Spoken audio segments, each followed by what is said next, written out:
Ihab na raw si Ngiwi Junior, sabi ng Mahal na Reyna. O, i-share natin yung post ng Mahal na Reyna. Nasaan ba yun banda? Ay, yun ang ginoo ko. I-open ko nga ni Gid ito.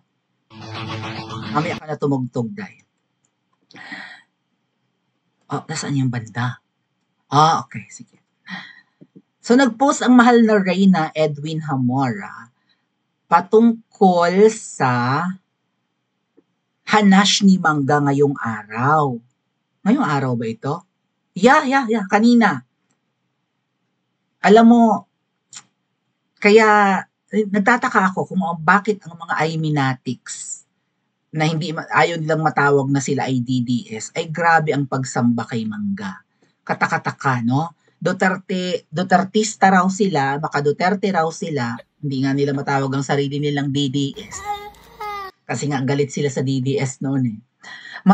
Yun nga sinabi ko, di ba, nung ako'y pumunta before sa Malacanang bago ang pandemic, pero naka-face mask na kami noon kasi 2020 yun eh. Birthday ko yon February 5th kami pumunta, February 2nd yung birthday ko.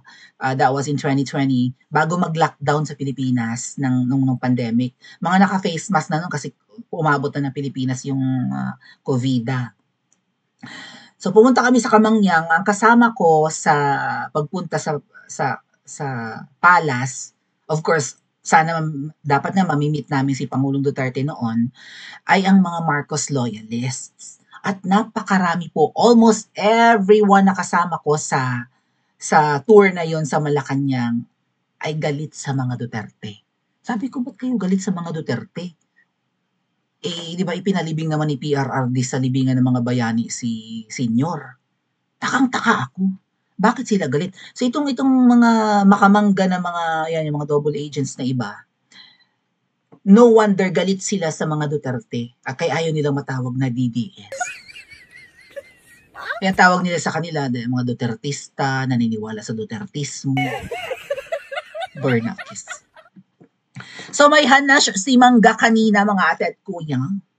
At hindi ko alam kung mga syunga lang ba ang mga Alpotera or ang Team Alpot and also ang mga Iminatics para hindi nila mahalata na puro ek-ek lang talaga tong Manggang to. Akala ko ba matatalino tong mga double agents na ito, itong mga Iminatics, di ba? Bakit hindi nila parang kulang sila sa critical thinking skills. Kulang sila sa talas din ng pakiramdam. Bakit hindi nila nahahalata na puro ek-ek itong Mangga? Or maybe nagbubulag-bulagan lang talaga sila, baka namamantikaan na ang uso, right? Baka napapakain na ng lechon and what not. Katulad sa dahig, di ba? Dumating lang si Mangga daw, nagkagulo na sa dahig. Abangan ang Team Alpotera sa dahig sa mga susunod na araw dahil nakapanulisit na ng 2.5 million from the UK. At ibinigay sa double agent na balahura ang bunganga, ang datong. Umimik na ba siya dyan? Ha? Tinapik na ba ulit ako ni balahura ang bunganga?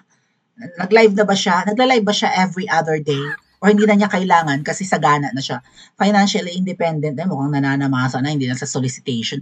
Malay natin, kumikita ito sa pagbibenta ng mangga, right? Malay natin, hayahay ang buhay. Hindi katulad ko, kailangan kong pumaspas ng pagba-vlog. Tamad-tamad ko pa.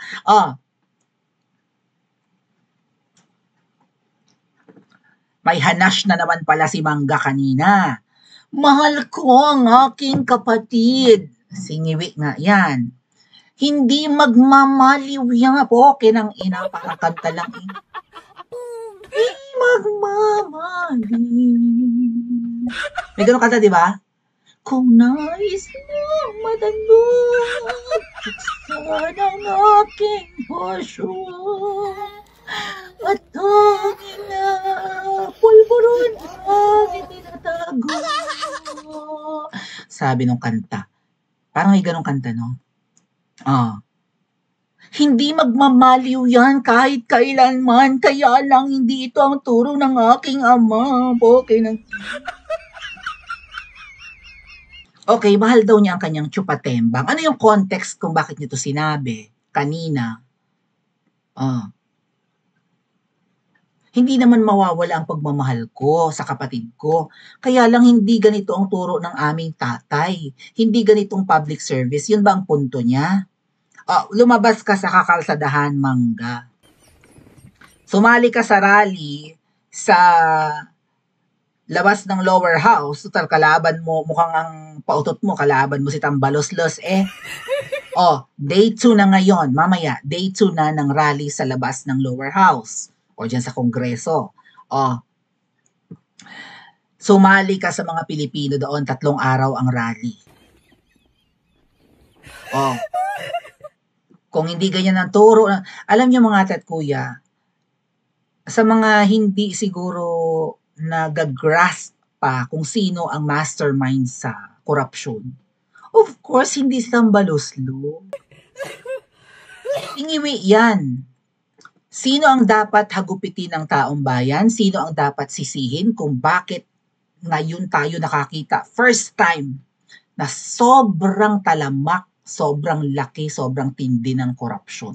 Sobrang dami ng ninanakaw. Sino ang dapat sisihin? Singiwi. Hindi si Tambaloslos. Banggit ko nga sa inyo 'di ba? Para huwag magalit noon ang taong bayan sa senior, huwag tumodo ang galit, isinakripisyo nila si Emil Dific. Isinakripisyo nila ang isang Romualdez. 'Di ba ang sabi? Ang pautot sabi, kaya lang naman nagawa ni senior ang mangurakot kasi maluho yung asawa. Sinisi sa asawa.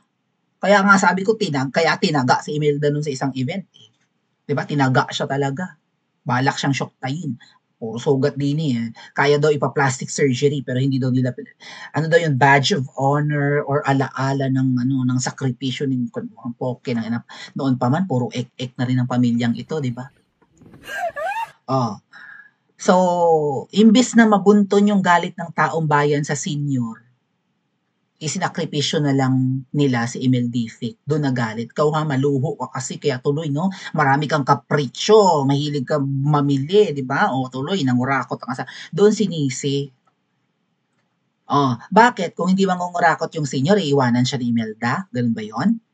Ngayon, ang sinisisi nila, another Romualdez. Pero yung Romualdez na yan, huwag kayo magkakamali, mala Imelda na rin siguro ang yaman yan. Baka higit pa. Kasi di ba isa sa stocks ng Katol Network na bili na raw ni Tamba. So parang ang may-ari ngayon ng Katol Network, si Tamba na. Isa sa may-ari, 'di ba? Isa sa stockholder ng ABS, ng Channel 2. So ikaw Ngiwi ang dapat sisihin sa talamak na korupsyon. Kaya nagagawa ng mga buwaya na sakop ng pinsan mo ang mangurakot at magnakaw kasi inutil ka, hindi sila takot sa iyo. Tama? Kung pariwara ang mga anak, sino ang dapat sisihin? Magulang. Hindi yung pinsan. Agree?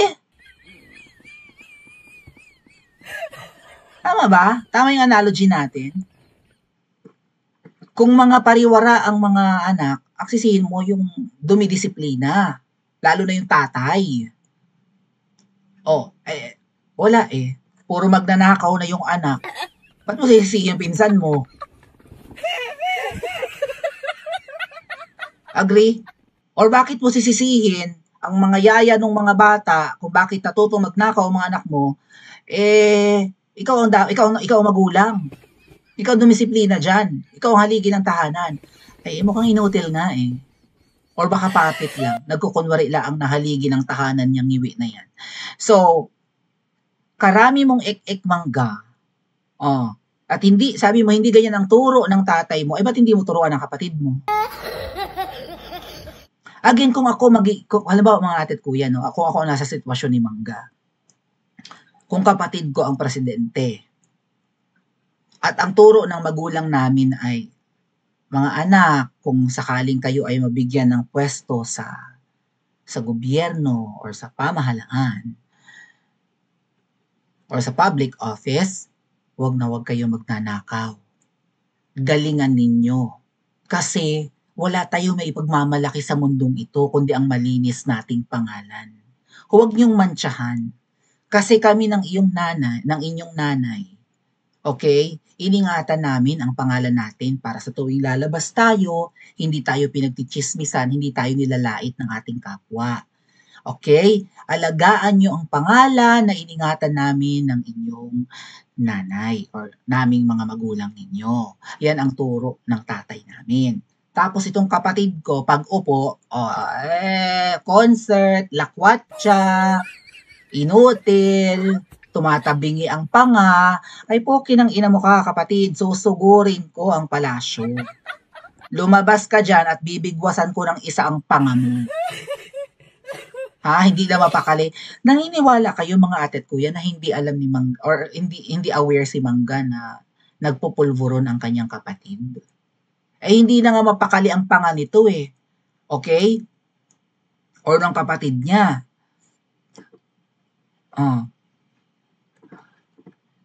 Doon nga sa recent volleyball kineme, I think that's in MOA, ay hindi mapakali ang panga ni Wait,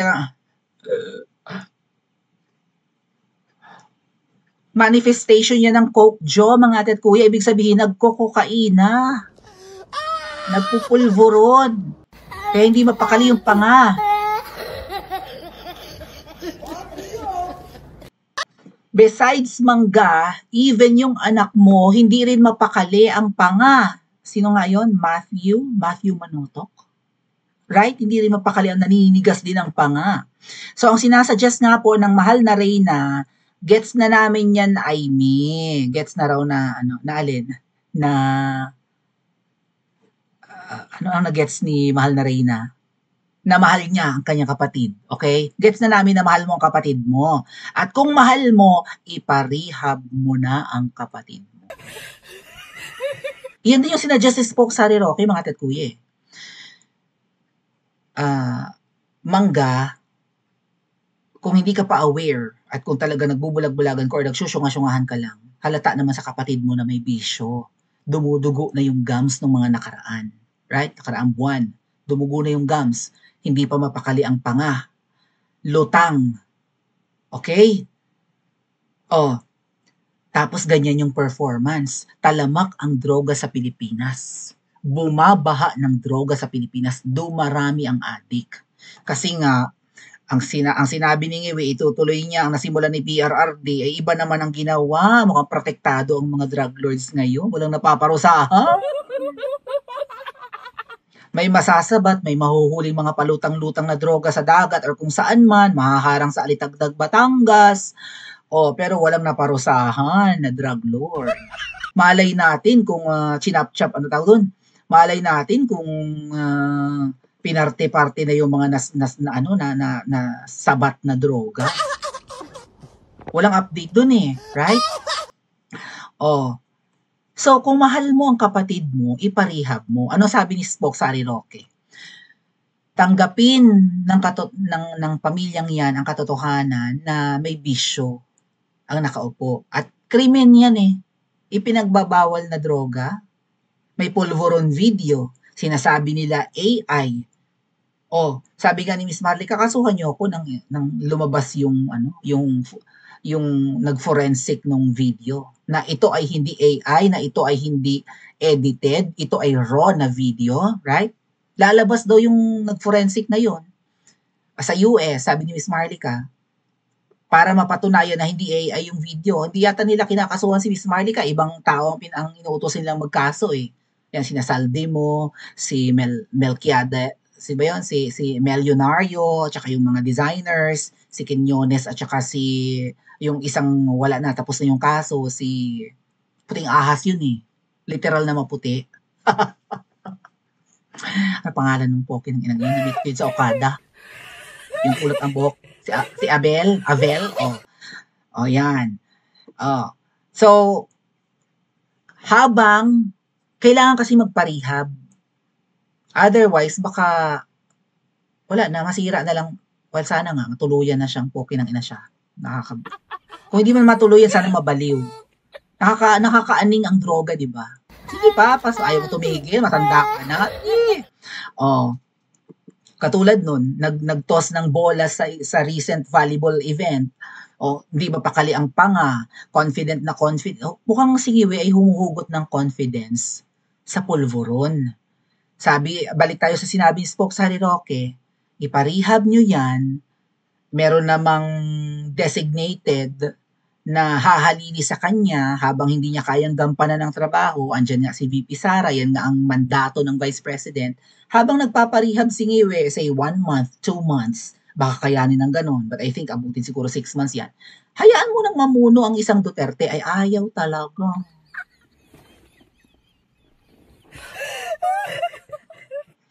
Mangga ang taong bayan galit na hindi lang sa kapatid mo, hindi lang sa mag-asawa, sa buong angkan nyo na.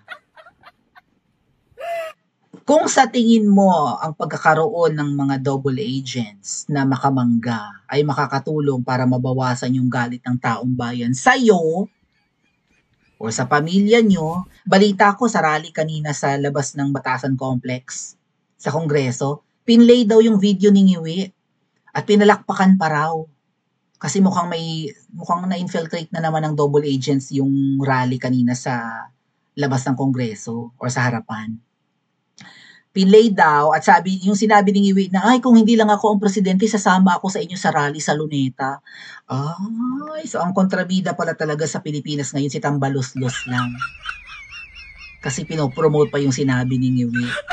Again, katulad ni Mangga, mukhang ek-ek lang din yung sinabi ni Ngiwi. Kung hindi ako ang presidente, pupunta. Diyos ko naman. That's logical fallacy.